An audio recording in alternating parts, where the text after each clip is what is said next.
cat atau yang lainnya. Oke, minggu lalu kita sudah menyelesaikan materi. Saya tidak sebut itu semua sudah saya sampaikan, tapi setidaknya 95% sudah saya sampaikan.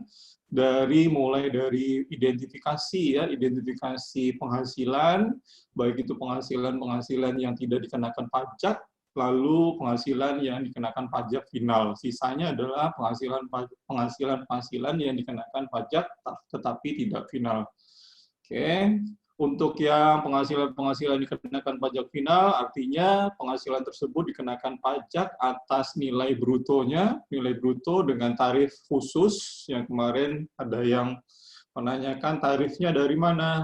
Tarifnya itu diatur dalam PP, jadi setiap objek PPh final itu diatur dalam PP, oke, termasuk diantaranya adalah penghasilan-penghasilan yang dikenakan pajak final, yaitu penghasilan-penghasilan dari usaha, di mana peredaran usahanya tidak atau kurang dari 4,8 miliar tahun lalu. Oke. Untuk yang PP terkait dengan UMKM itu diatur yang terbaru di PP 23 tahun 2018, itu berlaku mulai bulan Juli tahun 2018. Oke. Sebelumnya itu ada PP-nya sendiri, yaitu PP 46 tahun 2013, dimulai juga Juli tahun 2013. Jadi ada perubahan terkait dengan UMKM. Oke. Khususnya terkait dengan tarif ya, yang sebelumnya tarifnya itu dikenakan 1%, lalu diatur ulang di PP 23 tahun 2018 diturunkan lagi menjadi 0,5% by omset. Oke. Nah, pertanyaannya adalah kalau kita menggunakan katakanlah PP 23 tahun 2018 di mana kita memilih untuk menggunakan tarif final, apakah itu berlaku, katakanlah kita UMKM terus, apakah selamanya berlaku dengan tarif 0,5%? Nah, berbeda dengan PP 46 tahun 2013, di PP 23 tahun 2018 memang ada limitasi waktunya. Jadi kalau di PP 23 tahun 2018, teman-teman bisa cek di situ bahwa penggunaan PP 23 tersebut dengan tarif 0,5% itu dibatasi waktunya. Untuk orang pribadi itu maksimal itu 7 tahun. 7 tahun, jadi kalau seumpama kita sudah menggunakan PP tersebut yang 0,5% itu tahun pajak 2018, sudah kita pakai di tahun 2018, maka maksimal kita bisa pakai sampai dengan tahun 2024 ya, tahun 2024. Kira-kira 7 tahun ya, 2025 ya, 2025. 18, 19, 20, 21, 22, 23, 24. Sorry, 2024. Jadi setelah tahun 2024, maka orang pribadi tersebut atau UMKM tersebut harus sudah beralih ke PPh tidak final. Kalau tidak final artinya kalau di bawah 4,8 dia menggunakan norma. Oke, norma. Tetapi kalau di atas 4,8 tidak ada pilihan.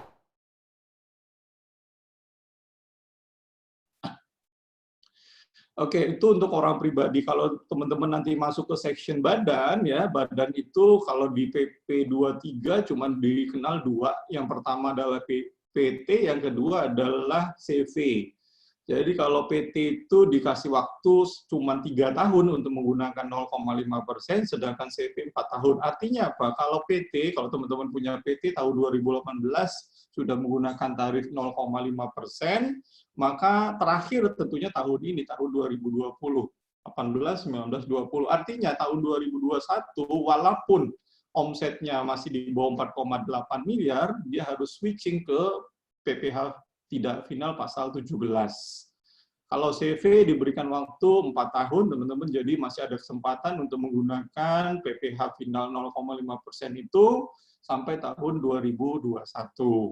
Kenapa dikasih waktu? Karena memang negara memberikan waktu untuk proses belajar untuk menggunakan PPh tidak final. Oke, kalau PPh tidak final, konsekuensi logisnya adalah kita harus bisa menghitung berapa sih penghasilan neto kita.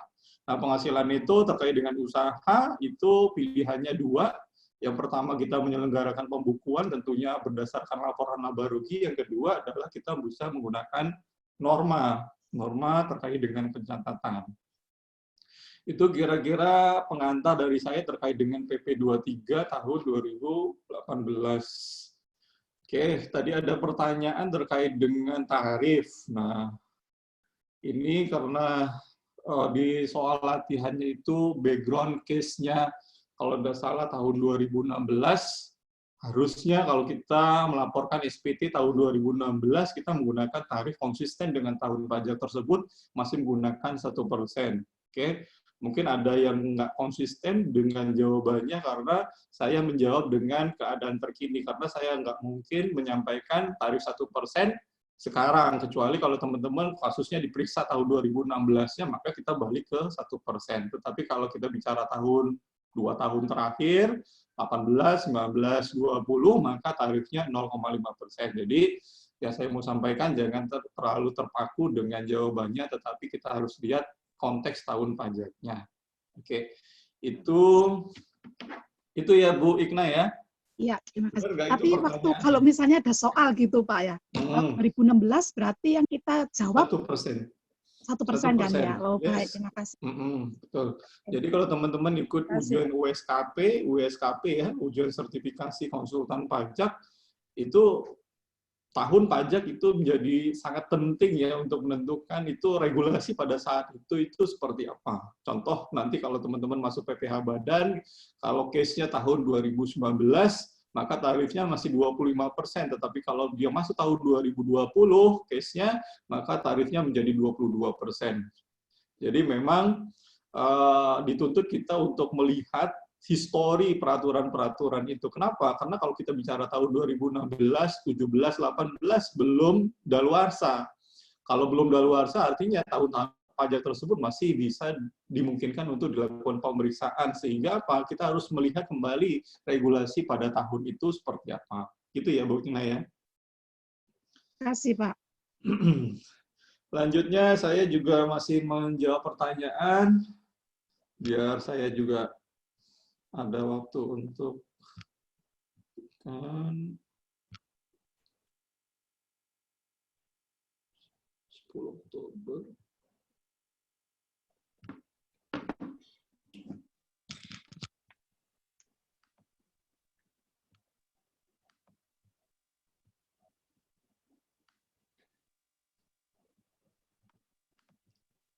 Oke.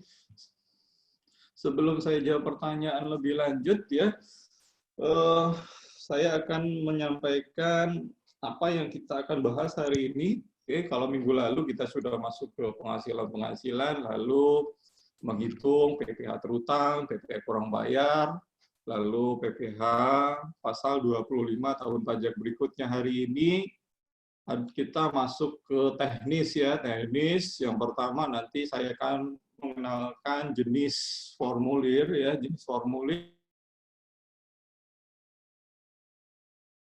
Oke. Yang kedua nanti kita lihat bareng-bareng struktur isi ya. Isi dari SPT itu apa saja. Yang ketiga nanti sedikit saya akan masuk dalam konsep pembukuan, karena orang pribadi tentunya kalau dia melakukan usaha, melakukan pekerjaan bebas, dia dapat menyelenggarakan pembukuan kalau di bawah 4,8 miliar, tetapi kalau di atas 4,8 miliar atau 4,8 miliar lebih, maka dia wajib menyelenggarakan pembukuan. Lalu yang keempat,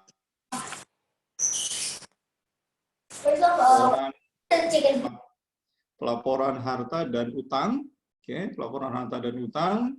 Yang kelima kita akan bicara, teman-teman harusnya sudah membaca case terkait dengan Surya Pratama, baik itu terkait dengan SPT-nya maupun terkait dengan perhitungannya. Kalau ada waktu nanti kita coba saya perkenalkan terkait dengan elektronik formulir ya. Karena yang saya kenalkan di awal itu yang manual formulir, bukan yang elektronik formulir ya. Oke, saya masuk dulu ke materi sebelum nanti kalau ada waktu kita jawab-jawab pertanyaan teman-teman. Oke. Nah, kalau teman-teman bicara formulir SPT, Saya menggunakan Excel. Oke, sebelum saya masuk ke PowerPoint-nya, formulir ya. Jadi kalau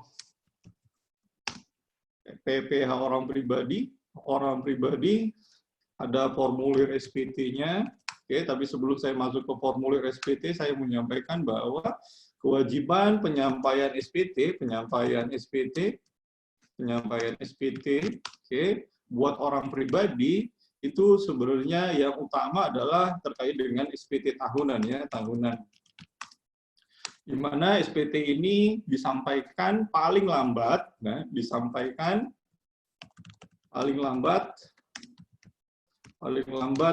akhir bulan ketiga setelah berakhirnya tahun pajak tersebut. Jadi sebenarnya di undang-undang tidak pernah disebutkan itu Maret.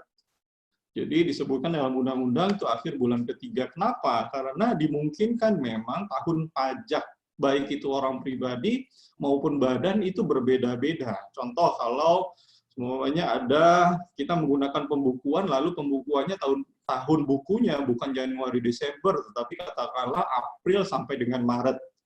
Jadi kalau tahun buku kita adalah April sampai dengan Maret, artinya apa? Jatuh tempo pelaporan SPT tahunan kita bukan di bulan Maret, tetapi setelah bulan Maret, 3 bulan setelah Maret, April, Mei, Juni. Oke, jadi kalau disebut Maret itu keumuman, artinya apa? Umumnya orang menggunakan tahun buku yaitu Januari sampai dengan Desember, sehingga jatuh temponya juga di akhir Maret tahun berikutnya.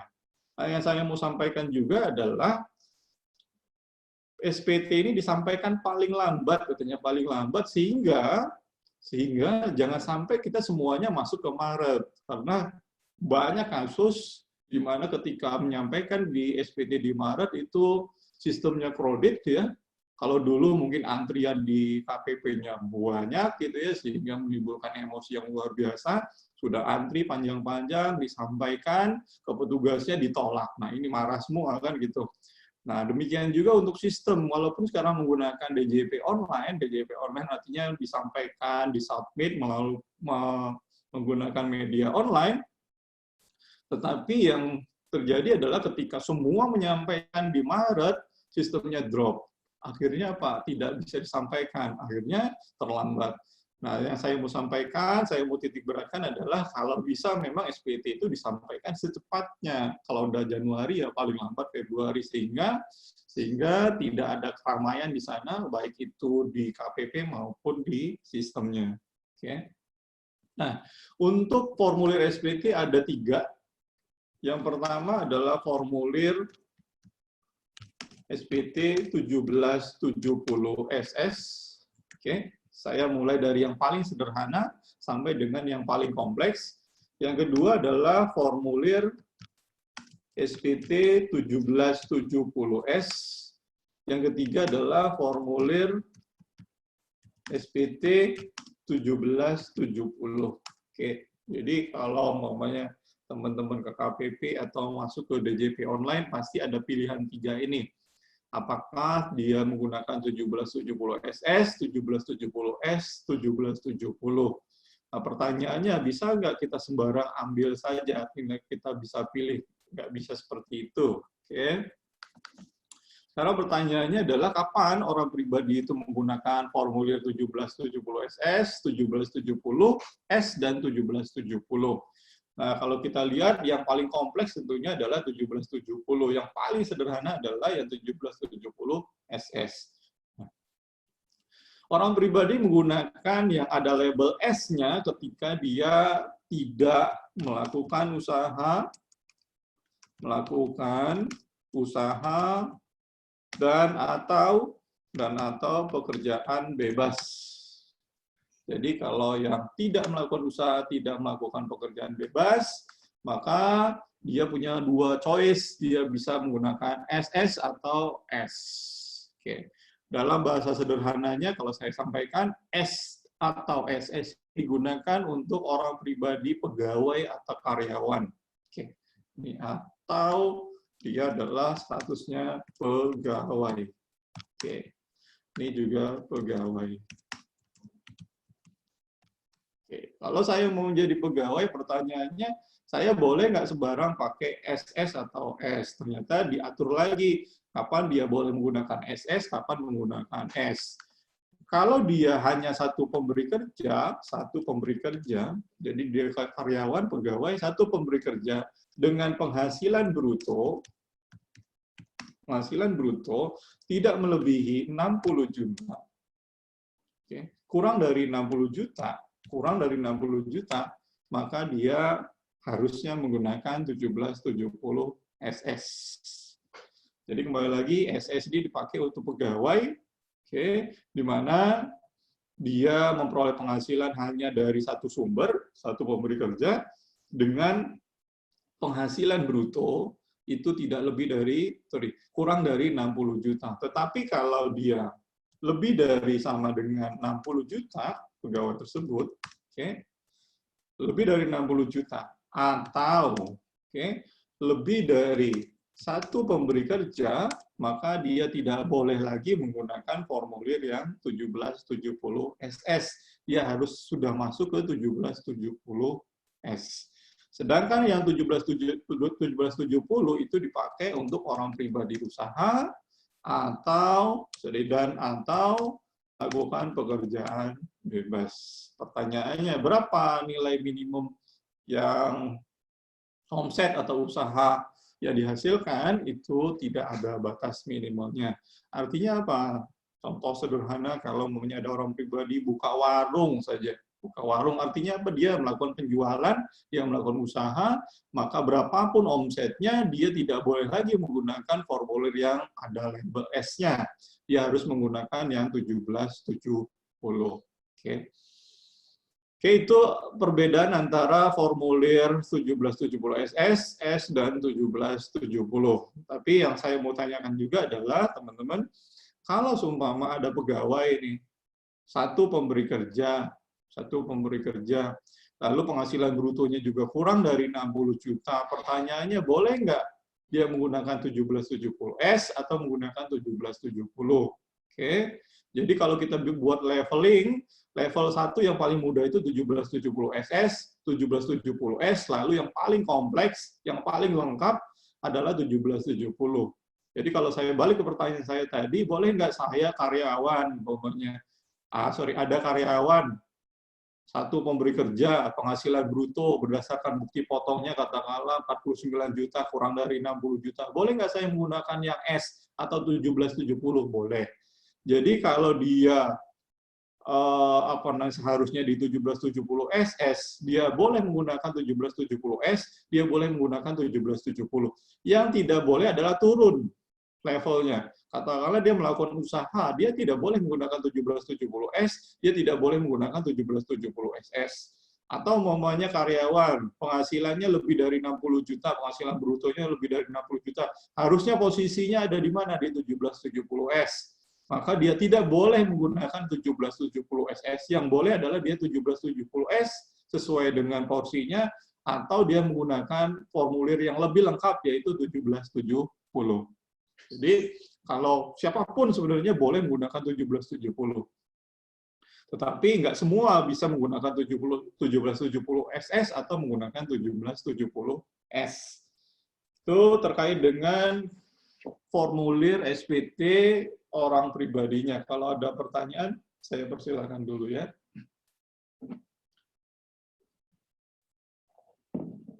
Oke, kalau ada. Hari ini saya akan menjelaskan dua formulir, karena saya tidak akan masuk ke formulir 1770 SS, ya, karena kalau teman-teman menguasai 1770 harusnya bisa juga menggunakan 1770 S atau SS. Karena yang kompleks saja bisa, harusnya yang lebih sederhana, harusnya nggak ada masalah. Jadi hari ini saya akan menyampaikan hanya dua formulir, yaitu 1770 S dan 1770. Saya mulai dari 1770 S terlebih dahulu.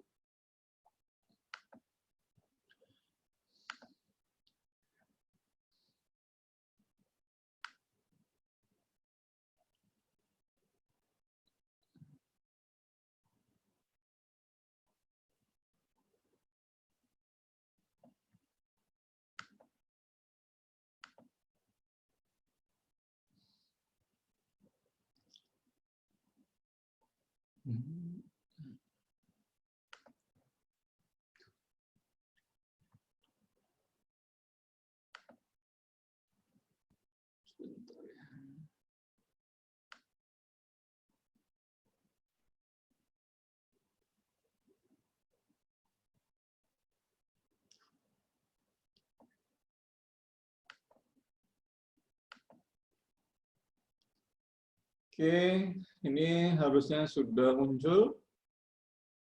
Oke, terkait dengan formulir 1770S versi manual, ya teman-teman, versi manual. Artinya kalau zaman dulu menggunakan yang manual, itu bisa tulis tangan atau diketik ya. Untuk 1770S artinya peruntukannya untuk karyawan, ya dengan penghasilan bruto memang lebih dari 60 juta, maka oke, saya akan jelaskan. Sebentar, saya menggunakan yang lain aja.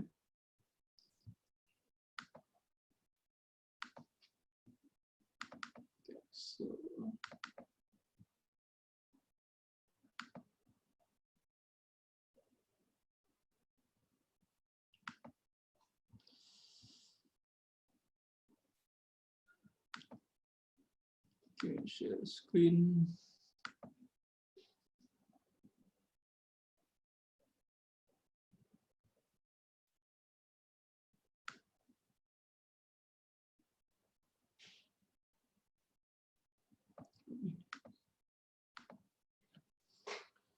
Oke. Versi PDF-nya ini saya tampilkan yang versi Excel ya, teman-teman ya.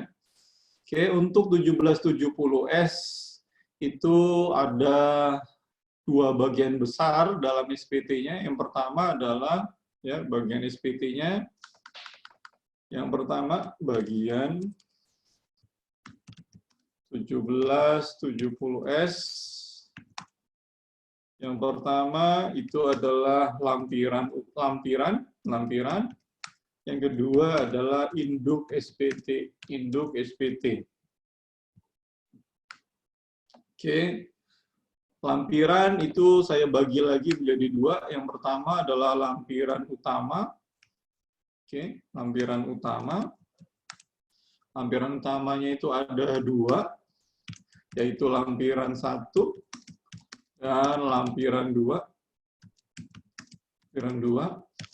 Oke. Yang kedua adalah lampiran lain. Lampiran lain ini tergantung dari kondisi, tergantung dari SPT-nya. Contoh, umpamanya kita melampirkan katakanlah laporan keuangan. Laporan keuangan ini kita lampirkan kalau kita menyelenggarakan pembukuan. Oke, kalau menyelenggarakan pembukuan. Yang kedua adalah kalau kita menggunakan norma atau menggunakan PP 23, karena omset kita tidak lebih dari 4,8 miliar, maka kita melampirkan namanya rekapitulasi peredaran usaha atau peredaran bruto kita. Oke. Rekapitulasi peredaran usaha ini isinya adalah omset setiap bulan, Januarinya berapa, Februarinya berapa, sampai dengan Desember. Oke. Lalu katakanlah bukti setor. Bukti setor ini kita lampirkan kalau SPT kita kurang bayar. Oke. Dan lain-lain. Contohnya lagi, umpamanya kalau kita status perkawinannya adalah pisah harta. Kalau pisah harta artinya ada perhitungan terkait dengan PPh masing-masing suami dan istri. Lalu umpamanya ada perhitungan PPh pasal 25. Oke. Ini lampiran lain ini tergantung dari kondisi, dari SPT wajib pajaknya. Oke. Sedangkan induk SPT isinya adalah perhitungan PPh terutang, oke, kredit pajak, perhitungan PPh kurang bayar atau lebih bayarnya, Dan yang terakhir adalah perhitungan PPh pasal 25 tahun berikutnya. Itu isi dari induk SPT. Nah, saya mau sampaikan terkait dengan pengisian SPT ini adalah pengisian SPT selalu dan selalu itu kita mulai dari pengisian lampiran baru masuk ke induk SPT, baik itu SPT versi manual maupun versi elektronik. Jadi tidak dimungkinkan kita mengisi dari induk lalu kita mengisi ke lampiran. Oke. Nah, sedangkan kalau ditanya isi SPT, baik itu 1770S, 1770S maupun 1770, sebenarnya ada beberapa. Yang pertama, yang ini tadi, perhitungan tentunya. Perhitungan PPh terutang, terus kredit pajak, PPh kurang bayar, lebih bayar, dan yang terakhir adalah PPh pasal 25 tahun pajak berikutnya. Yang kedua, kalau yang ini terkait dengan penghasilan tidak final, oke. Yang kedua, isi dari SPT itu adalah melaporkan penghasilan yang dikenakan pajak final, dan yang bukan objek pajak. Dan terakhir, yang ketiga, yang disampaikan juga dalam SPT adalah kita menyampaikan posisi harta dan kewajiban per 31 Desember tahun pajak tersebut. Jadi kalau kita menyampaikan SPT tahun 2019, maka kita juga melaporkan posisi aset, jenis aset, nilai aset yang kita miliki per 31 Desember 2019. Yang terakhir adalah kita sampaikan terkait dengan anggota keluarga. Oke, saya mulai dengan 1770S lampiran 2.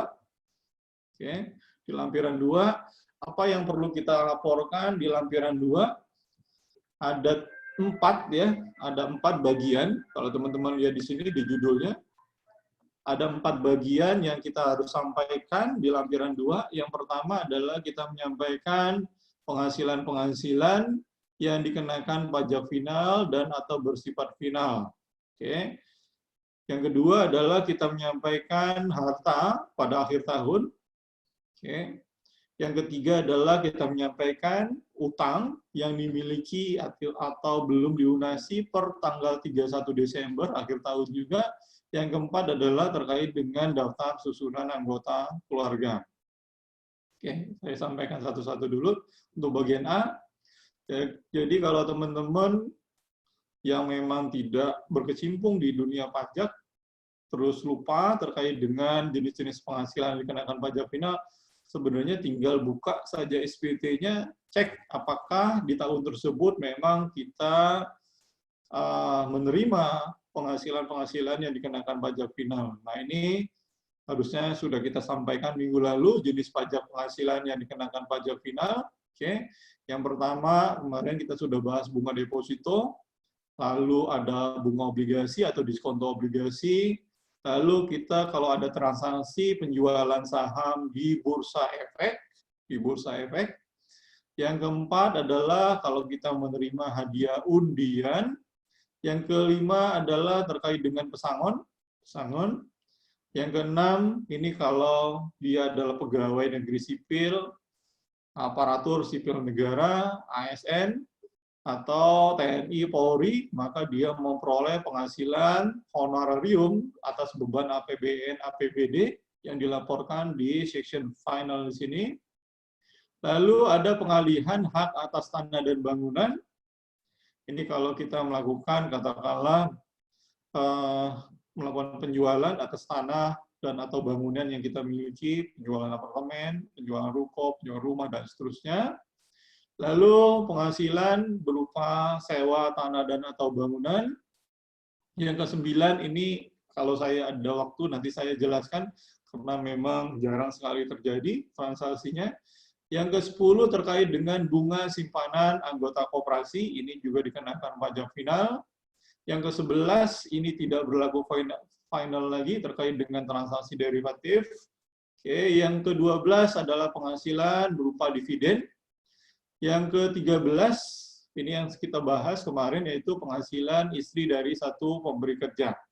Jadi kalau penghasilan istri itu memenuhi syarat difinalkan, maka dia akan dilaporkan di lampiran 2 di bagian A nomor 13. Oke, tinggal dilaporkan berapa penghasilan brutonya, berapa PPh yang telah dipotong oleh pemberi kerjanya. Nah, saya mau ulang lagi terkait dengan syarat di mana penghasilan istri ini boleh difinalkan. Oke, syaratnya pertama adalah memang memperoleh penghasilan dari satu pemberi kerja. Yang kedua, syaratnya adalah telah dipotong oleh pemberi kerjanya PPh pasal 21. Yang ketiga adalah sumber penghasilannya atau pemberi kerjanya tidak ada kaitan dengan kegiatan usaha suami atau anggota keluarga lainnya.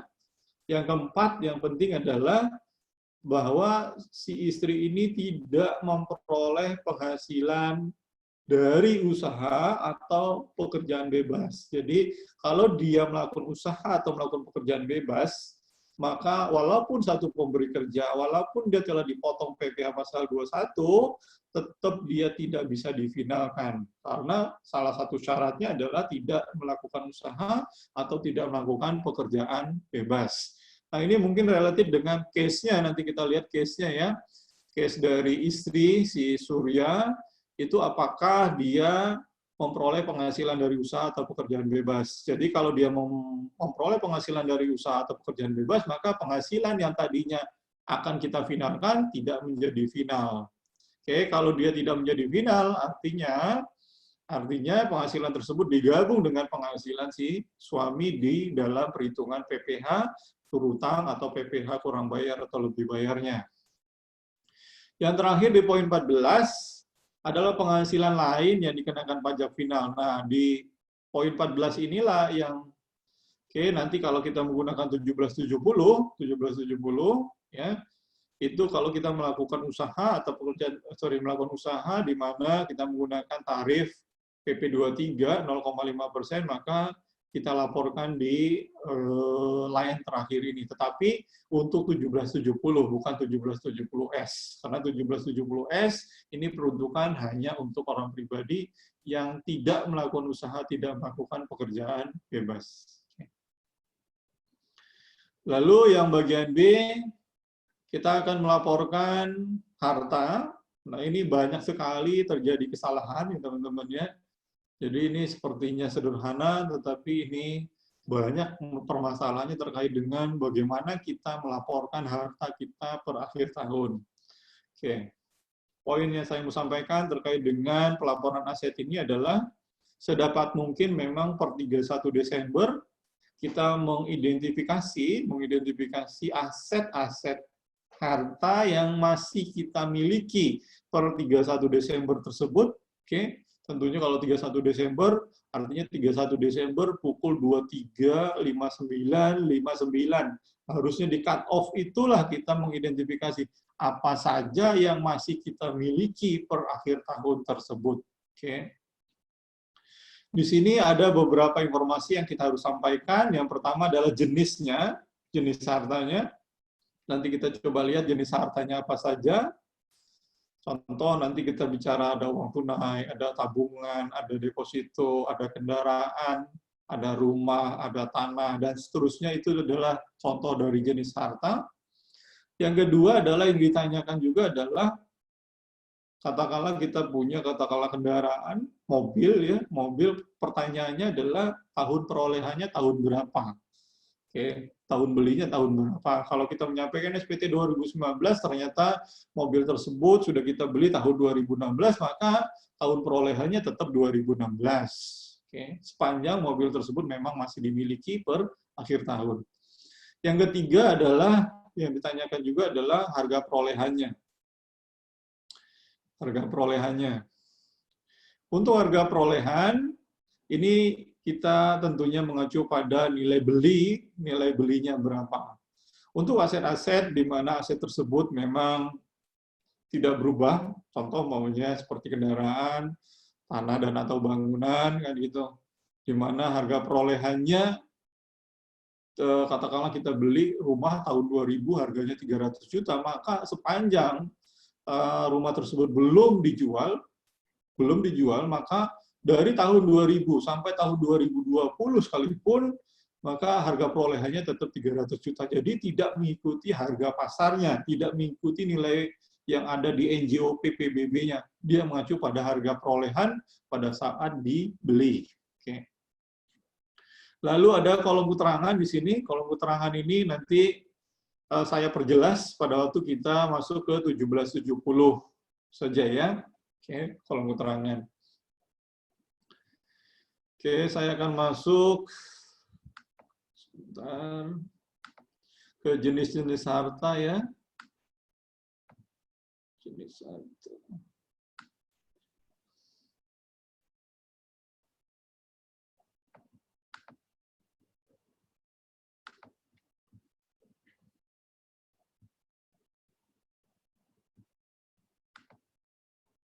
Oke, di kasus teman-teman, kalau teman-teman buka di kasusnya sebenarnya Agung Budiman, kalau nggak salah Agung Budiman di lembar terakhir itu saya menyertakan nama dan kode harta. Jadi kalau di SPT yang 1770S yang terakhir itu, sorry, saya buka yang 1770S ya. Nah, sorry, ini formulir yang terupdate ya, yang Excel tadi belum terlalu update. Yang versi update-nya, kalau teman-teman lihat di sini, ada kode harta ya. Selain nama harta, dia masukkan kode harta. Kalau kita menggunakan formulir yang elektronik, kita tinggal klik drop down-nya, dia muncul itu kode hartanya. Oke. Contoh di sini 011, oke. 011 namanya. Saya perlihatkan kode harta. Ini adalah kode-kode harta yang kita bisa masukkan tergantung dari memang harta yang kita miliki per akhir tahun tersebut. Contoh di sini ada mulai dari uang tunai. Uang tunai ini artinya uang yang kita miliki on hand ya. Uang tunai bukan uang yang ada di perbankan, tetapi memang uang tunai yang Oke. Kalau untuk uang tunai itu kode hartanya 011.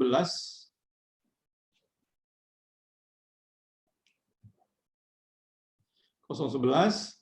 Yang kedua adalah tabungan. Tabungan di sini maksudnya adalah dana yang kita tempatkan di bank, ya, dana di bank, baik itu dengan produk katakanlah tabungan sendiri ataupun giro, ya. Sorry, giro ada yang di bawahnya 013. Untuk tabungan 012, yang giro 013, lalu ada deposito di situ, deposito 014. Nah, kalau kita tidak bisa mengidentifikasi dia uang tunai, tabungan, giro atau deposito, which is harusnya nggak mungkin ya. Kalau kita bingung nih, masuk uang tunai, tabungan, giro, deposito, masuk ke setara kas lainnya. Tetapi sampai dengan hari ini saya tidak pernah bisa mengidentifikasi apa sih yang dimaksud dengan setara kas lainnya, sehingga kalau teman-teman masuk setara kas lainnya harusnya itu sesuatu yang teman-teman tidak bisa identifikasi. Lalu yang selanjutnya adalah kalau kita punya piutang, piutang ini adalah pinjaman kepada pihak lain yang masih belum dilunasi oleh pihak lain tersebut per tanggal 31 Desember.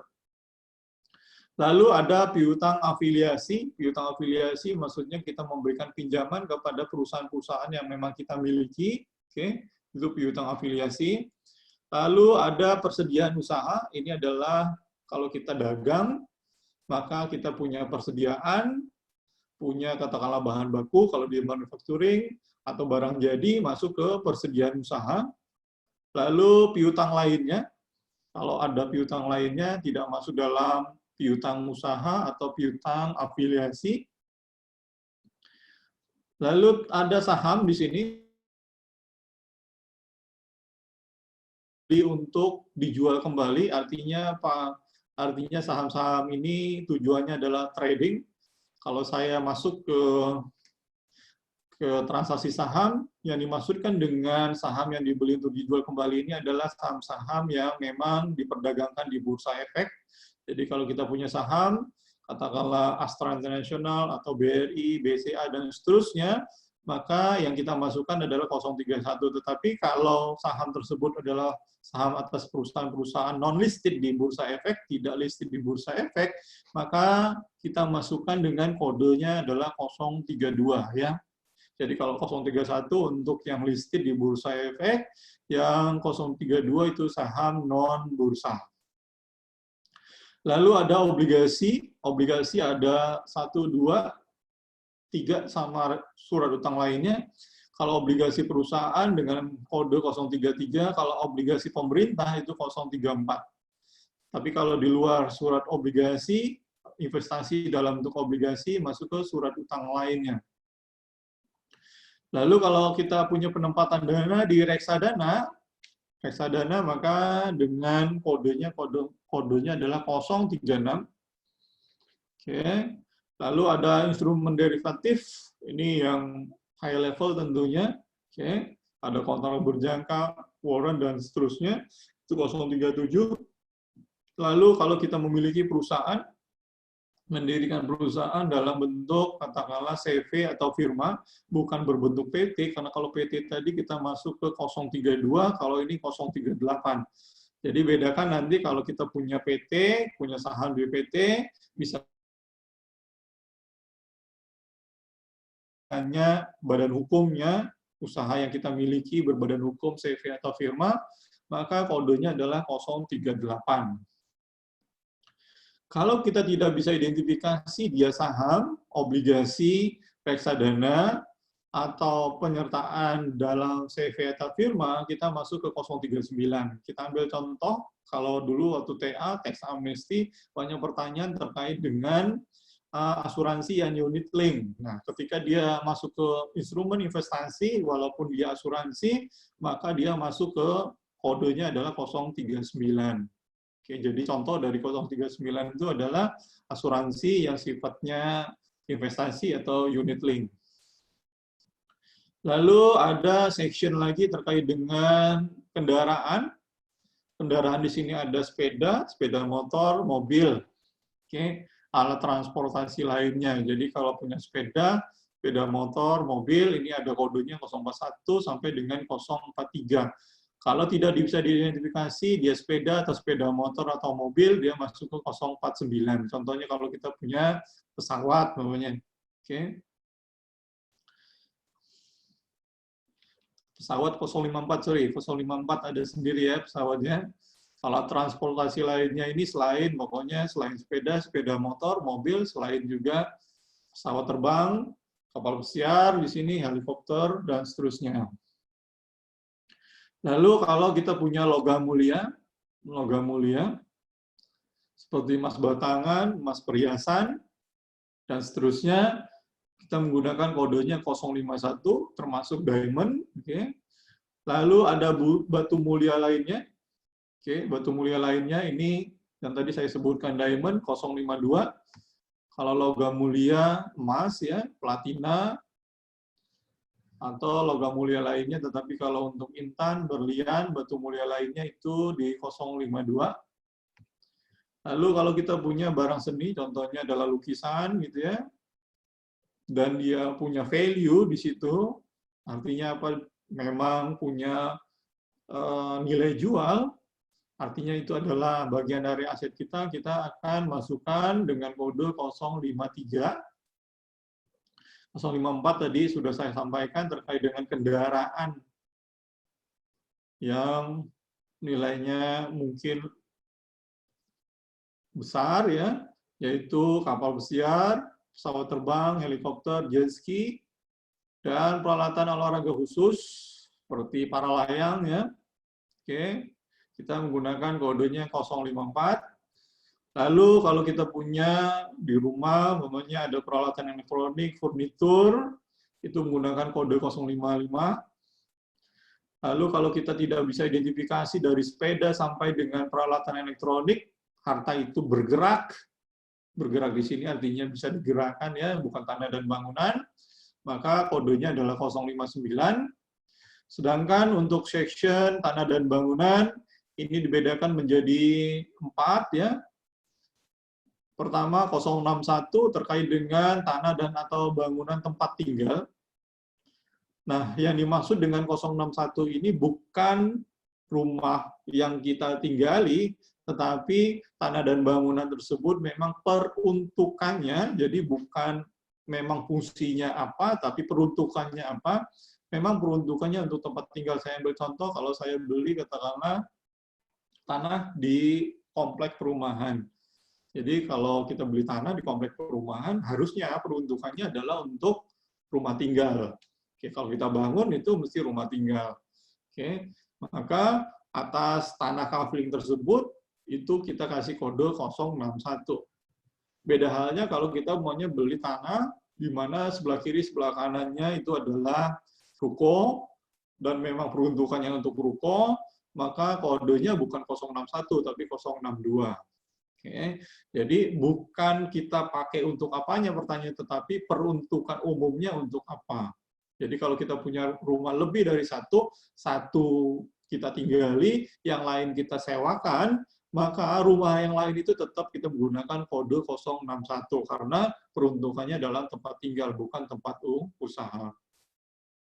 Tapi kalau dia bukan tempat tinggal, bukan juga tempat usaha, oke, seperti ruko gitu ya, seperti tanah perkantoran atau tanah katakanlah tempat usaha kita, maka dia masuk ke 063. Termasuk di 063 contohnya di sini adalah lahan pertanian, sawah gitu ya. Contohnya lagi kalau kita punya perkebunan gitu ya, atau katakanlah punya tambak, maka dia masuk ke kodenya bukan 061, 062, tapi 063. Oke. Lalu ini masuk lagi ke jenis harta yang intangible, ya, tidak berwujud, berupa paten. Kalau kita punya paten, kita punya hak cipta, ya, hak intelektual, kita patenkan, lalu dapat penghasilan di sana, maka nilai patennya itu kita laporkan dalam SPT tahunan dengan kode 071, lalu royalti, merek dagang, ya, harta tidak berwujud lainnya. Ya, ini adalah jenis harta yang dikategorikan adalah intangible asset atau harta tidak berwujud. Oke. Sampai dengan harta tidak berwujud lainnya, itu adalah kita bahas terkait dengan aset, sedangkan yang 4 terakhir ini adalah terkait dengan kode terkait dengan utang. Di sini ada utang bank. Kalau utang bank kita masuk ke 101, kita melaporkan utang dari bank 101, atau utang di lembaga keuangan selain bank. Contoh kalau kita ambil mobil, tadi mobilnya kita laporkan di section asetnya, hartanya, lalu utangnya masuk ke 101. Lalu utang kartu kredit, credit card, ya, dengan kode 102. Lalu utang afiliasi, kalau tadi ada piutang afiliasi, artinya apa? Kita memberikan pinjaman ke perusahaan yang kita miliki, Kalau di sini kita menerima pinjaman dari perusahaan yang kita miliki. Kalau tadi piutang, sekarang kita bicara utang afiliasi. Oke. Kalau kita tidak bisa masukkan ke utang bank, utang lembaga keuangan non-bank, bukan juga utang kartu kredit, utang afiliasi, masuk ke utang lainnya. Contoh kalau kita punya utang dari saudara, umpamanya per 31 Desember belum dilunasi, maka kita akan masukkan ke SPT 1770 S atau SS, masuk ke utang lainnya dengan kode 104. Kira-kira itu terkait dengan kode harta maupun utang. Oke. Saya akan masuk ke keterangan, teman-teman, ya. Kalau teman-teman coba lihat di kasusnya, keterangan ini kita isi. Ini adalah tabungan. Tabungan, ya. Katakanlah tabungan tahun 2019. Oke, kalau tabungan, lalu uang tunai, lalu deposito, atau aset-aset liquid lainnya, seperti saham di bursa efek, maka harga perolehan yang dicantumkan adalah nilai per 31 Desember tahun tersebut. Jadi berbeda dengan tanah dan bangunan, kita mengacu pada nilai perolehan, tetapi kalau terkait dengan uang tunai, terkait dengan katakanlah tabungan, terkait dengan deposito, terkait dengan saham, bursa, di mana nilai pasarnya tersedia nilainya, maka harga perolehannya mengacu pada nilai per 31 Desember, katakanlah nilainya katakanlah 125 juta. Oke. Maka keterangannya adalah untuk memperjelas kembali ini tabungan yang mana, katakanlah BCA. Katakan ya, dengan katakanlah nomor rekening sekian sekian sekian. Kalau kita punya tanah dan bangunan 061, contoh ya, 061. Oke, katakanlah rumah. Oke, rumah belinya tahun 2000 tadi, harga belinya 350 juta. Oke, jadi 350 juta. Keterangannya apa? Keterangannya yang paling benar adalah kita menyampaikan nomor NOP-nya, nomor objek pajaknya. Jadi kalau teman-teman itu bayar PBB, coba lihat itu NOP-nya. Kenapa? Karena antara satu rumah dengan rumah yang lain, walaupun dia berdekatan, maka nomor NOP-nya berbeda-beda. Jadi identifikasi untuk rumah itu terkait dengan nomor NOP-nya. Contohnya lagi kalau kita punya katakanlah mobil nih, kendaraan ya, mobil ya, mobil. Kita tulis mobil di sini. Belinya tahun 2017. Oke, harganya katakanlah 200 juta. 200 juta. Maka yang kita masukkan di sini adalah bukan plat nomornya, bukan STNK-nya, tetapi nomor BPKB. Maka kalau plat nomor bisa berubah, tapi nomor BPKB harusnya tidak berubah. Jadi, sedapat mungkin memang di keterangan kita menjelaskan aset kita yang mana yang kita laporkan dalam laporan kegiatan. Masa nih nasi goreng dulu deh.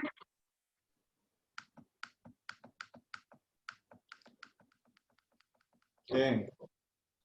Itu bagian B, lanjut kita bagian C. Bagian C tadi kita melaporkan utang, kembali lagi utang yang kita laporkan, ini ada contoh maunya kode hartanya, kode utangnya katakanlah 101, nama pemberi pinjaman katakanlah Bank BCA ya, BCA katakanlah. Oke. Alamatnya katakanlah Surabaya.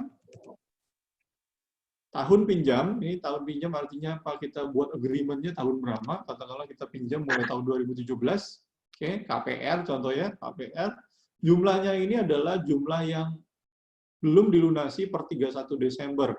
Pertanyaannya adalah, apakah plus bunga? Tidak plus bunga, hanya unsur pokoknya saja. Jadi kalau kita beli katakanlah rumah dengan harga katakanlah 1 miliar tahun 2017, oke, pertanyaannya adalah, di akhir tahun 2019, kalau kita menyampaikan SPT tahun 2019, berapa sih outstanding loan yang masih harus dibayar? Oke, teman-teman bisa lihat kalau teman-teman itu punya katakanlah mobile banking, itu bisa dicek sebenarnya per 31 Desember kita masih punya tanggungan berapa, utang berapa, atau memang kita pergi ke bank, kita minta di-print-kan terkait dengan outstanding loan per tanggal 31 Desembernya. Katakanlah per 31 Desember, tadi harga rumahnya 1 miliar, tadi 1 miliar, kita DP katakanlah 200 juta, terus plafon KPR-nya 800 juta, sudah kita lunasi 150, maka outstanding loan-nya katakanlah 650 juta. Ini contoh saja ya.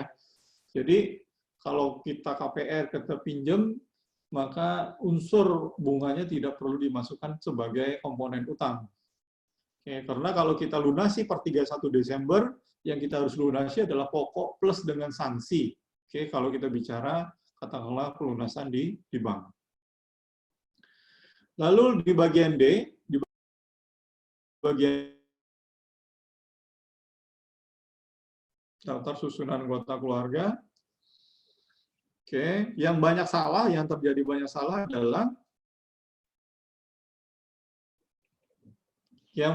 adalah ketika kita masuk ke daftar susunan anggota keluarga, sebenarnya ini terkait dengan katakanlah PTKP kita. Tetapi harusnya yang masuk semua anggota keluarga bisa masuk. Artinya apa? Kalau maunya PTKP-nya K2, tapi anaknya 3, baru lahir di tahun berjalan, yang kita masukkan sebagai daftar susunan anggota keluarga tetap semua. Per 31 Desember kita punya anggota keluarga berapa. Dimulai dari, kalau mamanya ada orang tua, ada mertua yang memang masuk dalam susunan anggota keluarga kita, monggo dimasukkan, tidak ada masalah. Oke. Mulai dari istri, anak-anak. Data yang kita butuhkan juga adalah NIK, di sini nomor induk kependudukan. Oke. Kalau bahasa sederhananya itu adalah nomor KTP. Terus ada pertanyaan, itu anak-anak kan masih di bawah 17 tahun, gitu ya, 17 tahun, belum ada KTP. Ada NIK-nya, teman-teman tinggal buka KK ya, kartu keluarga, itu ada NIK-nya. Oke, jadi NIK-nya ini mengacu pada nomor induk kependudukan yang tertera dalam kartu keluarga. Oke. Terus hubungan keluarga tinggal disebutkan istri, anak kandung, kan gitu ya, mertua, orang tua.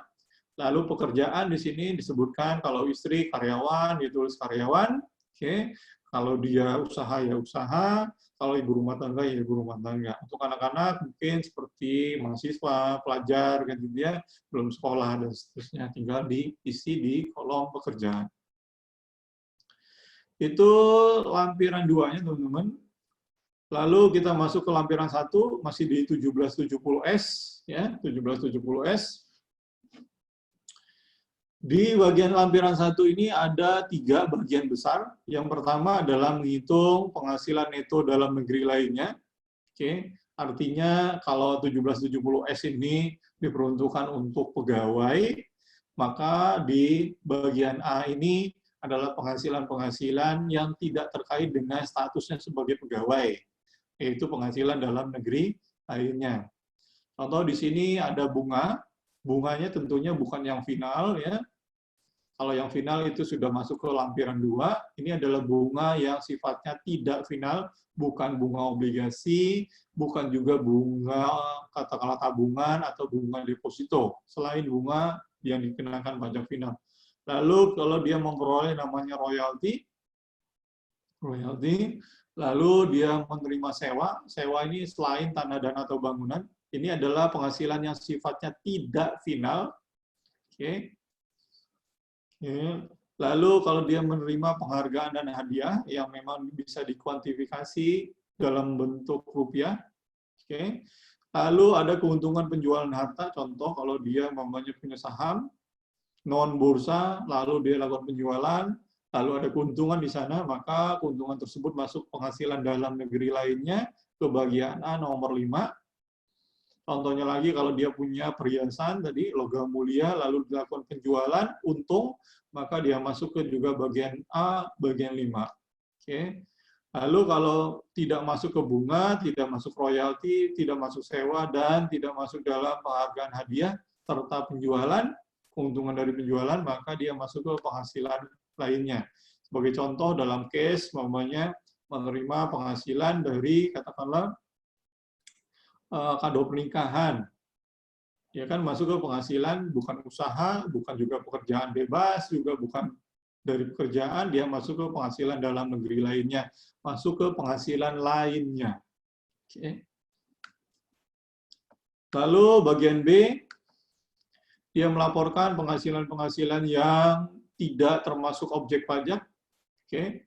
Di sini masuk ke bantuan sumbangan hibah, lalu ada warisan. Bagian laba terkait dengan kepemilikan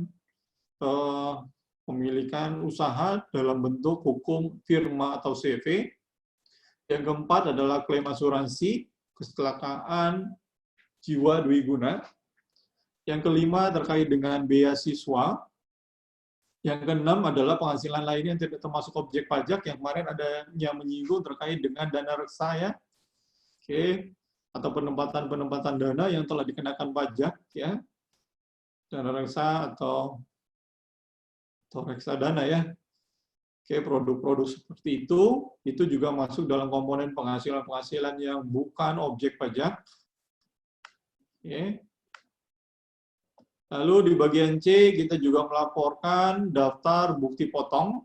Jadi kalau kita punya bukti potong yang sifatnya tidak final, baik itu PPh pasal 21, pasal 23, pasal 21, pasal 23, pasal 24, ya teman-teman, ya. Oke. Di sini kita masukkan nama pemotongnya siapa, terus NPWP pemotongnya, ada semua informasinya dalam bukti potong. Oke. Lalu nomor itu juga ada dalam bukti potong, tanggal, lihat aja tanggalnya, tanggal bukti potong. Lalu jenis, di sini jenis PPh-nya itu juga ada di bukti potong, dia potong PPh pasal 21, pasal 23 atau pasal 24. Pasal 24 ini adalah penghasilan PPh yang dikenakan di luar negeri, ya. Oke, kalau ada. Lalu jumlah yang dipotong berapa? Itu lampirannya. Saya masuk ke induk SPT-nya sekarang. Induk SPT. Ini adalah induk SPT formulir 1770S, ya, dimulai dari pengisian tahun pajaknya. Oke, sangat penting ini. Yang kedua adalah kalau dia bukan pembetulan, artinya SPT pertama kali normal, pertama disampaikan. Contoh kalau kita menyampaikan SPT tahun 2019 di Maret tahun 2020, pertama kali SPT tersebut disampaikan untuk tahun pajak tersebut, maka tidak perlu kita silang ini. Kalau kita klik itu disilang. Ini kalau kasusnya sudah revisi atau pembetulan, oke. Tapi kalau itu statusnya normal, bukan pembetulan, pertama kali tadi tidak perlu disilang. Lalu identitas, dalam kasus SPT-nya manual, maka setiap kita mengisi SPT, setiap kita menyampaikan SPT, ini harus diisi berkali-kali, gitu ya. Berbeda halnya kalau kita menggunakan yang versi elektronik. Kalau kita menggunakan versi elektronik, maka nama NPWP, pekerjaan, oke, terus KLU, klasifikasi 8 usaha nih, KLU, itu sudah ada. Yang mungkin kita harus update setiap tahun adalah nomor telepon, biasanya diminta diupdate ketika kita menyampaikan SPT tahunan. Lalu di sini ada status kewajiban perpajakan suami istri. Oke, status kewajiban perpajakannya ada 4, teman-teman. Yang pertama adalah KK. KK ini artinya Pak suami istri tidak ada pisah harta. Oke. Yang kedua adalah HB. HB, hidup berpisah, artinya apa? Statusnya bercerai. Kalau HB itu dipersamakan dengan KK. Bersamakan artinya apa? Artinya mantan istri, mantan suami, dia lapor sendiri-sendiri, layaknya dia single. Oke. Kenapa? Untuk KK juga diperuntukkan untuk single. Jadi KK, saya balik lagi. KK ini adalah untuk status pertama, kalau dia single, memang belum menikah, dia klik KK. Yang kedua adalah dia posisi menikah tetapi tidak pisah harta, tidak juga dalam perceraian, gitu ya. Maka dia akan pilih KK. HB tadi kalau dia telah bercerai berdasarkan putusan pengadilan, oke. Lalu PH ini adalah pisah harta, artinya apa? Sebelum melakukan pernikahan ada perjanjian pranikah terkait dengan pemisahan harta, pisah harta. Lalu MT, nah MT ini artinya apa? Menjalankan kewajiban secara terpisah. Dia menikah, MT itu statusnya menikah, tidak ada perjanjian pisah harta, namun memilih untuk menjalankan kewajibannya secara terpisah. Artinya apa? Perhitungan, mekanisme, ya, prosedur, oke, itu sama dengan PH. Ini selalu namanya PH atau MT, PH atau MT. Karena ketika dia memilih untuk menjalankan kewajiban secara terpisah, bukan berarti bahwa kewajibannya dipisah langsung, artinya tidak serta-merta suami lapor sendiri penghasilannya, istri lapor sendiri, tetapi sebelum mereka lapor, mereka harus gabung dulu penghasilannya, baru di-split berapa PPh yang ditanggung suami, berapa yang ditanggung istri. Seperti halnya yang saya sampaikan minggu lalu. Ada perhitungan tersendiri terkait dengan PH atau MT. Kalau dia PH atau MT, maka kalau di SPT-nya adalah SPT suami, maka dia harus menyebutkan NPWP istrinya berapa? NPWP istri atau suaminya. Oke. Kalau dia PH atau MT. Kalau dia HB atau KK, dia tidak perlu mengisi NPWP suami atau istri. Oke. Ini adalah perhitungan PPh sampai dengan PPh pasal 25-nya ya. Oke. Nanti saya akan jelaskan untuk perhitungannya atau struktur terkait dengan induk SPT ketika kita masuk ke 1770. Kenapa? Karena strukturnya persis sama terkait dengan perhitungan PPh. Yang berbeda adalah, kalau teman-teman lihat di sini, penghasilan netonya cuma ada 3. Pertama adalah penghasilan neto sehubungan dengan pekerjaan. Yang kedua adalah penghasilan neto dalam negeri lainnya. Dan yang ketiga adalah penghasilan neto luar negeri. Tidak ada di sini penghasilan dari usaha, tidak ada penghasilan dari pekerjaan bebas. Oke. Sekarang saya switch sekarang ke 1770-nya.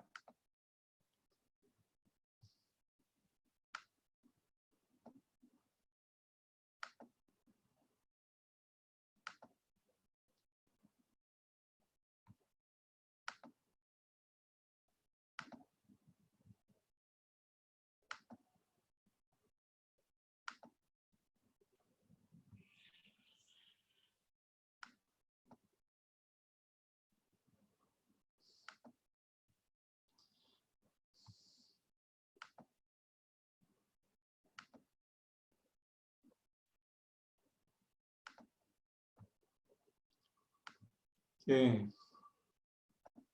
Kita masuk ke 1770.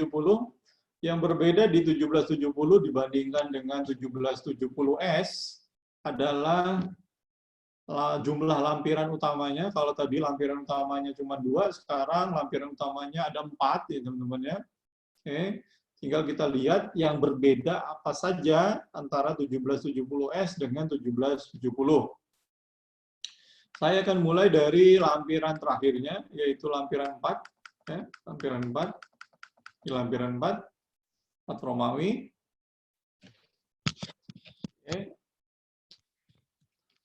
Dalam lampiran 4 ini ada 3 informasi yang kita sampaikan. Yang pertama adalah harta pada akhir tahun. Harta pada akhir tahun, which is ini sama dengan yang ada di 1770S. Yang berbeda apa? Yang berbeda adalah jumlah. Oke. Yang berbeda adalah jumlah row-nya saja, jumlah barisnya. Kalau di 1770 itu jumlah barisnya per lembar itu 5, ya 5 row atau 5 baris. Yang di sini ada 10, tetapi informasinya harusnya sama persis. Dia akan menyampaikan kode harta, nama harta, tahun perolehan, harga perolehan, dan keterangan jika diperlukan ya. Kalau keterangan ini opsional, bisa diisi, boleh tidak. Lalu yang bagian B masih di lampiran 4 terkait dengan daftar utang per akhir tahun. Yang berbeda tentunya lagi sama. Yang berbeda adalah berbeda dengan 1770S, jumlah barisnya, yang tadinya jumlah barisnya 5, sekarang jumlah barisnya 10. Daftar susunan anggota keluarga tidak berbeda, sama persis dengan 1770S. Oke, jadi saya akan bahas yang memang berbeda saja dengan 1770S. Kita lanjut ke lampiran 3, teman-teman. Lampiran 3 ini ada 3 isinya. Yang pertama, bagian A, penghasilan yang dikenakan pajak final atau bersifat final. Kita akan lihat perbedaannya dengan 1770S. Yang berbeda ada di poin 10. Teman-teman lihat nomor 10 nih. Nomor 10, usaha jasa konstruksi yang tidak kita temukan di 1770S, karena 1770S mengatur terkait dengan pegawai. Kalau ini kita mengatur terkait dengan orang pribadi usaha, sehingga ada tambahan di sini, tambahan penghasilan yang bersifat final, yaitu penghasilan dari usaha jasa konstruksi. Juga tidak kita temukan di 1770S, yaitu kalau kita punya usaha penyalur, dealer, produk BBM, PBG, Pelumas. Oke, ini juga dikenakan pajak final. Lalu yang terakhir, yang berbeda, kalau di 1770S, ada ini nomor 14, kalau di 1770S, penghasilan lain dikenakan pajak final, tetapi biasanya di 1770S tidak ada isinya. Tetapi untuk yang melakukan usaha atau melakukan usaha di mana omsetnya tidak melebihi 4,8 miliar, maka kalau dia menggunakan PP 23 dengan tarif final 0,5%, maka dia akan mengisinya di poin 16. Berapa omsetnya, lalu PPh-nya berapa. Oke. Jadi kalau orang pribadi itu hanya memperoleh penghasilan satu jenis itu, yaitu hanya dari dagang, maka dari SPT, dari lampiran 3 sampai dengan lampiran 1, kemungkinan besar yang isi cuma lampiran 3 nomor 16 ini. Oke. Lalu yang bagian B ini persis sama dengan 1770S. Dia juga mengurai, melaporkan penghasilan-penghasilan yang bukan objek pajak. Oke. Lalu, ini yang berbeda, tidak ada di 1770S. Ya. Jadi kalau kasusnya tadi status perkawinannya adalah PH, pisah harta, atau MT, menjalankan kewajiban secara terpisah, ya, penghasilan itu suami atau istri ini dilaporkan di bagian C. Contoh, kalau di sini yang kita bahas katakanlah SPT suaminya, maka bagian C ini kita melaporkan penghasilan itu istri. Penghasilan itu di sini adalah penghasilan dari penghasilan yang bersifat tidak final. Oke. Itu lampiran 3. Lalu kita masuk ke lampiran 2. Oke. Di lampiran 2 ini lampiran 2 ini cuma satu informasinya, yaitu memuat bukti potong kredit pajak, ya, kredit pajak. Oke, baik itu kredit pajak PPh pasal 21, PPh pasal 22, PPh pasal 23, dan PPh pasal 24. Oke. Yang berbeda di 1770S memang ada, cuma yang berbeda adalah di sini disiapkan banyak sekali, ya, hampir 15 sampai 15 bukti potong, bukti pungut yang kita bisa laporkan. Oke. Jadi satu halaman dia memuat lebih banyak dibanding dengan 1770S. Contoh di sini kalau kita dipotong ada gaji, katakanlah dipotong PPh pasal 21, maka kita potongan PPh pasal 21-nya akan kita laporkan di lampiran 2. Contohnya lagi kalau kita melakukan impor barang, maka kita dipungut PPh pasal 22, itu juga kita akan masukkan ke lampiran 2 ini. Contohnya lagi, katakanlah kita menyewakan kendaraan, dipotong PPh pasal 23, maka bukti potongnya juga masuk ke lampiran 2 ini. Oke, lampiran 2 ini kembali lagi adalah kita melaporkan pengurang atau kredit pajak kita terkait dengan penghasilan-penghasilan yang sifatnya tidak final, ya tentunya, tidak final. Lalu kita masuk ke lampiran 1. Lampiran 1 ada 2 halaman. Ada 2 halaman. Lampiran 1 halaman 1, lampiran 1 halaman 2. Oke. Saya mulai dari lampiran 1 halaman 1. Lampiran 1 halaman 1 ini diisi hanya ketika orang pribadi itu melakukan usaha atau melakukan pekerjaan bebas dengan mekanisme atau menggunakan pembukuan. Jadi, kalau dia menyelenggarakan pembukuan, maka atas usaha di mana dia menyelenggarakan pembukuan atau pekerjaan bebas dia menyelenggarakan pembukuan itu masuk ke lampiran 1 halaman 1. Oke. Coba teman-teman lihat di sini, yang nomor 1, Nomor 1 ini isinya adalah laporan keuangan atau laporan laba rugi. Jadi kalau kita, contoh di sini saya isikan, katakanlah peredaran usahanya 4 miliar. Sorry, 4 miliar. Oke. Katakanlah dia perusahaan dagang, HPP-nya katakanlah 3,2 miliar. Oke, 3,2 miliar. Sehingga kita punya laba kotor, laba bruto sebesar 800. Lalu ada biaya usaha selain HPP, katakanlah 350 juta. 350 juta. Maka penghasilan neto kita, laba sebelum pajak, ini nomor 4, ini 1E ini adalah laba sebelum pajak, itu sebesar 450 juta. Ini kalau teman-teman bicara laporan laba rugi itu katanya disusun berdasarkan standar akuntansi keuangan. Jadi kalau teman-temannya accounting, maka penyusunan 4 miliar terus menjadi katakanlah laba sebelum pajaknya 450 juta ini disusun berdasarkan standar akuntansi keuangan yang berlaku umum. Oke. Lalu kita lakukan koreksi di sini, koreksi.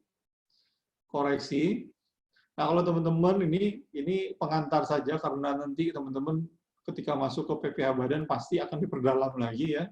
Jadi angka 450 juta ini, laba sebelum pajak ini, penghasilan neto komersil ini belum tentu menjadi cikal bakal, belum tentu akan menjadi dasar pengenaan pajak ketika kita masuk ke SPT tahunan.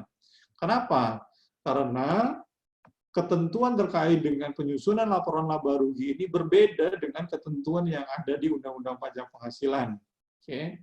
Sehingga ada kemungkinan angka 450 juta ini berubah berdasarkan katakanlah Undang-Undang Pajak Penghasilan. Oke, nanti kalau ada waktu saya akan masuk ke sana ya. Jadi ada penyesuaian fiskal yang kita lakukan di sini. Oke. Jika ada biaya-biaya yang ternyata tidak terkait dengan kegiatan usaha, ada biaya-biaya yang terkait dengan pajak penghasilan dan seterusnya. Oke, kalau ada waktu nanti saya jelaskan. Oke. Nah, angka 450 juta ini katakanlah tidak ada penyesuaian fiskal, tidak ada penyesuaian fiskal, maka dia akan menjadi penghasilan neto fiskal terkait dengan pembukuannya. Ini lampiran 1 halaman 1, teman-teman. Oke. Lalu kita masuk ke lampiran 1 halaman 2. Kalau yang lampiran 1 halaman 1 ini di halaman 1 kita isi kalau kita menyelenggarakan pembukuan. Di halaman 2-nya, kita akan melaporkan penghasilan pertama dari penghasilan neto dalam negeri dari usaha atau pekerjaan bebas, di mana kita menyelenggarakan pencatatan bahasanya menggunakan norma ya. Jadi kalau kita tidak menyelenggarakan pembukuan tetapi kita menggunakan norma, maka atas penghasilan usaha atau pekerjaan bebas itu kita laporkan ke bagian B ini. Tinggal kita pilih apakah usaha kita masuk dalam definisi dagang, usaha kita masuk ke industri ini adalah manufacturing, ya. Yang ketiga, apakah dia masuk ke segmentasi jasa, atau kalau dia bukan usaha tapi pekerjaan bebas masuk ke 4, contoh maunya dalam kasus kita adalah dia adalah dokter spesialis, namanya dokter atau konsultan gitu ya, masuk ke pekerjaan bebas. Oke. Tapi kalau dia nggak masuk ke dagang, dia tidak masuk industri, nggak masuk ke jasa, masuk ke usaha lainnya. Oke. Oke, tinggal kita masukkan di sini berapa peredaran usahanya, normanya berapa. Normanya dasarnya adalah PR 17 tahun 2015. Oke, tinggal dicek nanti kalau kita dagang katakanlah eceran, kalau katakanlah kita dagang katakanlah distributor. Oke, tinggal kita lihat di sana persentase normanya berapa. Lalu bagian C. Bagian C ini terkait dengan penghasilan dari pekerjaan. Oke, dari pekerjaan artinya kapasitasnya adalah sebagai pegawai. baik itu pegawai tetap maupun pegawai tidak tetap, ya. Di sini ada nama dan NPWP pemberi kerja. Informasi bagian C ini teman-teman bisa peroleh dari bukti potong yang diberikan oleh pemberi kerja. Baik itu penghasilan brutonya, pengurang penghasilan brutonya, maupun penghasilan netonya. Jadi saya ulang lagi, bagian C ini bersumber dari bukti potong yang diberikan oleh pemberi kerja. Bagian D, ini kita melaporkan penghasilan neto dalam negeri lainnya. Oke. Jadi kalau saya mau bisa ulas, lampiran 1 isinya adalah penghasilan yang sifatnya tidak final.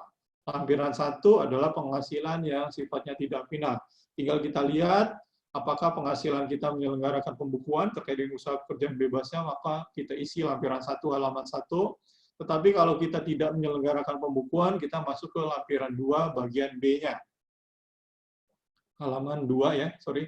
Lampiran 1 halaman 2 untuk yang tidak menyelenggarakan pembukuan atau menggunakan pencatatan atau istilahnya adalah menggunakan norma. Oke. Lalu saya akan masuk ke induk SPT. Induk SPT sama dengan SPT 1770S. Di sini ada tahun pajak, teman-teman ya, tahun pajak. Yang berbeda di sini ada tahun pajaknya, bulan tahun. Contoh kalau kita masuk ke tahun 2019. 19. Oke, 19 ya. Lalu tahun bukunya, tahun pajak yang kita gunakan adalah Januari 19.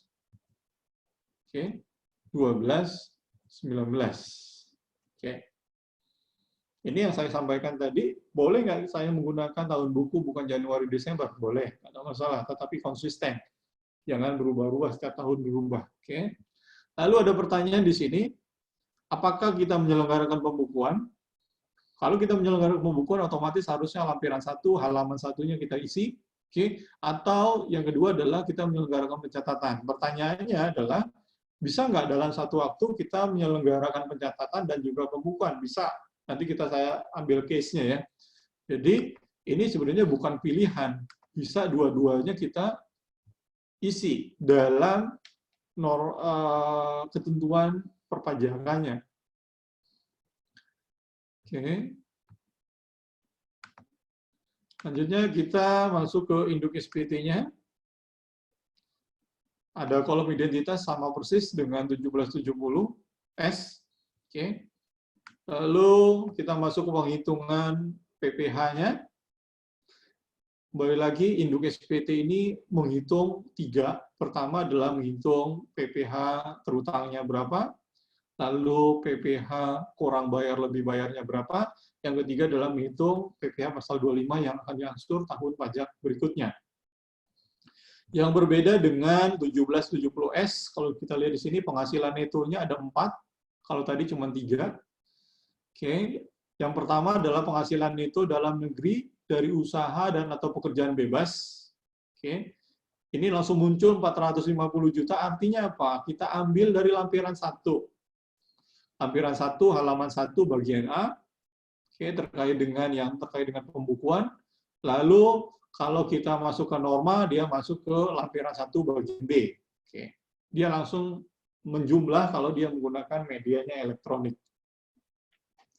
Lalu yang kedua adalah penghasilan neto dalam negeri sehubungan dengan pekerjaan. Ini juga diambil dari lampiran 1, halaman 2, bagian C. Ini ada ya, tuh. Lampiran 1, halaman 2, bagian C. Lalu penghasilan neto dalam negeri lainnya diambil juga di lampiran 1, halaman 2, bagian D. Lalu penghasilan neto luar negeri, ini tidak ada lampiran di lampiran 1 maupun lampiran sampai dengan lampiran 4 tidak ada. Ada lampiran tersendiri ya. Jadi kalau kita punya penghasilan dari dalam negeri, luar negeri, maka disiapkan lampiran tersendiri, tidak masuk ke lampiran 1 sampai dengan lampiran 4. 1 sampai dengan 4 kita jumlah masuk ke poin 5, jumlah penghasilan itu. Oke, dikurangkan dengan zakat, sumbangan keagamaan yang sudah kita jelaskan, ya, ada syaratnya. bahwa zakat sumbangan keagamaan ini harus dibayarkan kepada lembaga yang memang ditunjuk oleh pemerintah. Oke. Terus ada bukti dokumen-dokumennya yang menyatakan kita yang melakukan pembayaran, tentunya ada di situ ada NPWP, ada nama kita. Lalu dikurangi lagi yang nomor 8. Kalau nomor 7 itu 5 minus dengan 6. Oke, nomor 7 itu 5 dengan 6. Dikurangi nomor 8, kompensasi kerugian. Kompensasi kerugian kembali lagi kalau kita mengalami rugi fiskal tahun sebelumnya atau 5 tahun sebelumnya. Oke, jadi maksimal 5 tahun sebelumnya masih bisa kita kompensasi. Tentunya rugi fiskal ini muncul karena kita menyelenggarakan pembukuan. Lalu poin 9, 7 minus dengan 8 itu masuk poin 9. Lalu kita lihat di sini ada PTKP, tinggal dipilih apakah kita tidak kawin atau kawin. Oke. Kalau tidak kawin, tanggungannya berapa? 1, 2, 3. Kawin juga tanggungannya apakah 0, 1, 2, 3. Lalu KI. KI ini kita gunakan atau berhak kita gunakan kalau dalam penghasilan neto kita di induk SPT ini terdapat Rp1 saja, katakanlah penghasilan istri yang tergabung di induk SPT. Jadi kalau dalam komponen penghasilan neto kita di lembar ini tidak ada Rp1 pun penghasilan istri, maka statusnya tetap kawin garing tanggungan. Tetapi kalau ada gabungan penghasilan istri dalam penghasilan neto ini, maka PTKP-nya menjadi KI. Contoh di sini KI 2. Oke. KI 2. Oke. Lalu di sini ada penghasilan kena pajak, tetap 450, ini enggak auto ya. Kurang pinter itunya, PDF-nya. Dari penghasilan kena pajak, kita hitung berapa PPh terutangnya. Katakanlah ini TK 0 lah, TK 0. Katakanlah di sini 54 juta artinya. Contoh. Tuh.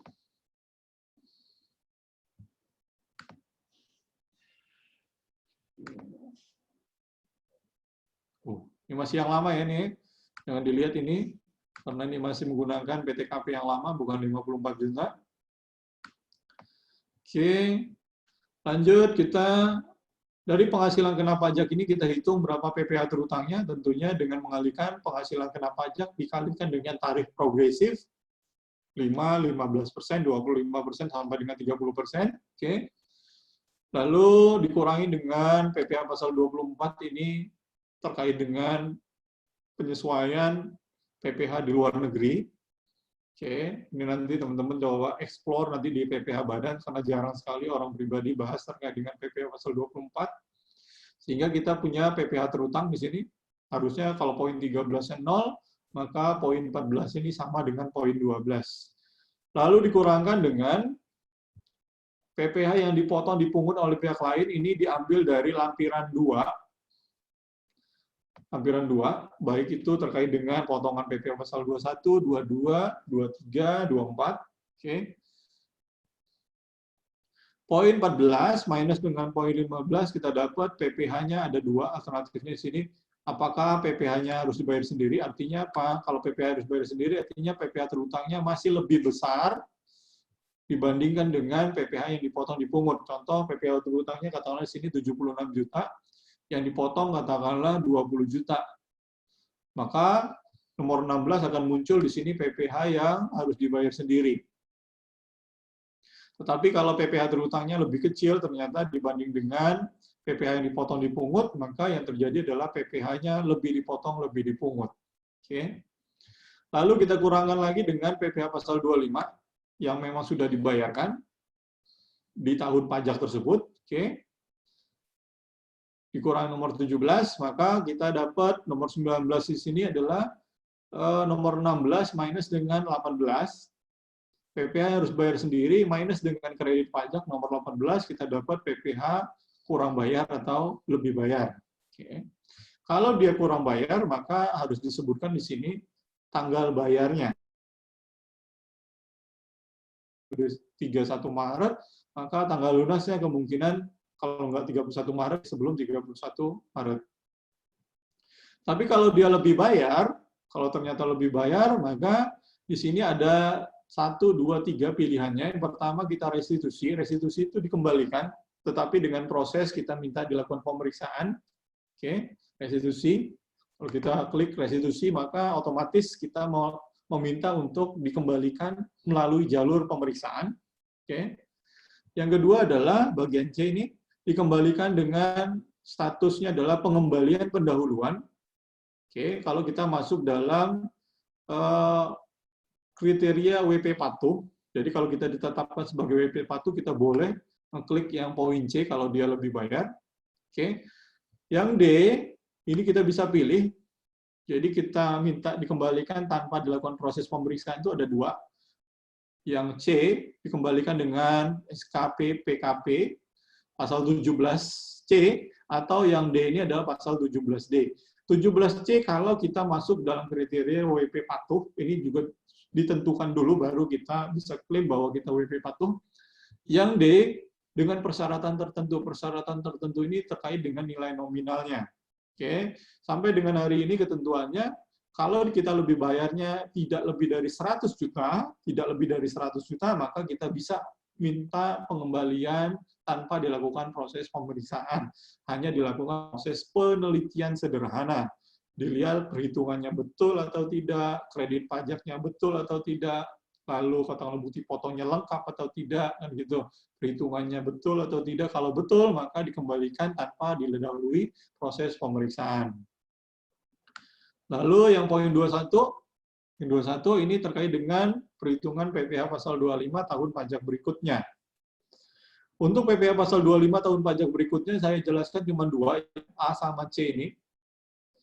Jadi kalau teman-teman menemukan ada seluruh penghasilan kita di sini penghasilannya sifatnya teratur, ya jadi di induk SPT kita semua unsur yang terhitung dalam PPh terhutang kita adalah penghasilan teratur, maka kita boleh memilih untuk menggunakan yang ini. 1/12 dikalikan dengan jumlah angka 16. Jumlah angka 16 itu apa? Jumlah angka 16 adalah PPh yang harus dibayar sendiri. Karena PPh pasal 25 itu dihitung adalah PPh yang harus dibayar sendiri dibagi dengan 12. Oke. Tetapi dalam kasus di mana nanti kalau kita bicara case kita, di mana ada penghasilan-penghasilan yang ternyata tidak teratur, maka kita buatkan lampiran tersendiri. Kita akan klik di sini adalah perhitungan dalam lampiran tersendiri. Jadi kita punya kalkulasi khusus terkait dengan PPh pasal 25, bukan 1/12 dikalikan dengan PPh yang harus dibayar sendiri. Yang terakhir, sebelum kita rehat, ini ada lampiran-lampiran ya yang kita akui, yang kita lampirkan tentunya.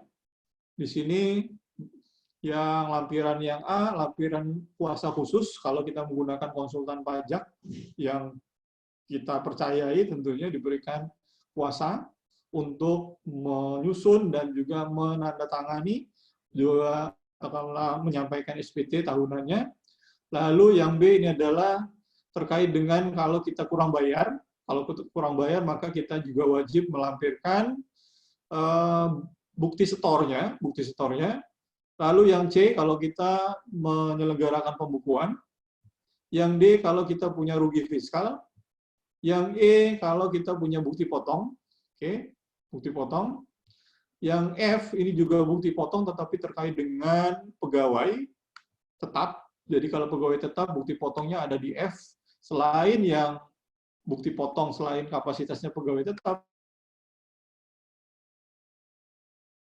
3 bukti potong PPh, bukti pungut PPh pasal 22 gitu, atau bukti potong PPh pasal 21 terkait dengan pegawai tidak tetapnya.